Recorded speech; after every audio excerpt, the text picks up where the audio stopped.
A lot of people say that this is scary, but I've also seen a lot of people who are participating in the 5 minutes of hate and kind of egging it on and cheering. And it's disgusting.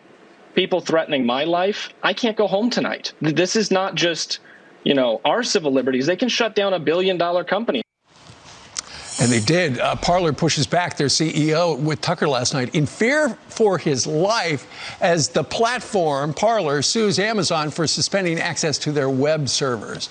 Apple and Google also removed the app from their stores. So how far will tech giants go to keep this competitor offline? Vivek Ramaswamy is the founder and CEO of Roivant Sciences, and he's calling out to save the Constitution from big tech, and he joins us right now. Vivek, good morning to you. Morning. Okay, so you've seen what Amazon and Apple and Google have done to Parler. Now your move. What would you do in response if you were running Parler?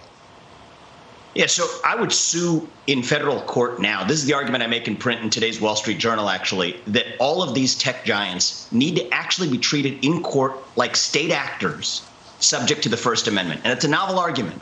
But the reason is that Congress effectively co-opted these Silicon Valley titans through the back door to do what Congress couldn't do directly under the Constitution, both through Section 230, which was the carrot, as well as through direct Democratic congressional threats, which was actually the stick. And so conventional wisdom says you can't sue private companies under the First Amendment. Me and my former law professor at Yale argue basically that you can, and this is actually founded in pretty strong legal precedents. So that's the argument we make today. That's the argument I encourage Parler to actually take to court to get the result they need to get to. Ultimately, what led to this was the violence and the looting and the rioting on Capitol Hill last Wednesday. That was a spark plug for all of this. Okay, given what you just said, how much of their decision is political? So I heard the show before. I think we've spent a lot of time talking about Donald Trump. We've been talking about last week. And needless to say, what happened last week was a disgrace. Yeah. But just for a minute, forget about Donald Trump. Forget about conservatives. I want to take a look at what happened yesterday to Ron Paul. This is the libertarian candidate, one-time libertarian candidate for president of the United States. Good man, OBGYN. Somebody who's one of the greatest advocates for social freedoms in this country, found his Facebook account locked. He couldn't adjust his page with no prior reason, no prior notice, and they said they violated his community standards without saying why. So this is really a Soviet-style purge, and I understand why a lot of conservatives in particular have been frustrated because they have been targeted. Right. But this is every bit an issue for liberals, libertarians, and for every American to worry about in the moment that we're in today. Apparently, according to the Wall Street Journal, which you're in today, Amazon said to Parler last week, before the rioting, they said, we found 98 instances of inappropriate content on your website.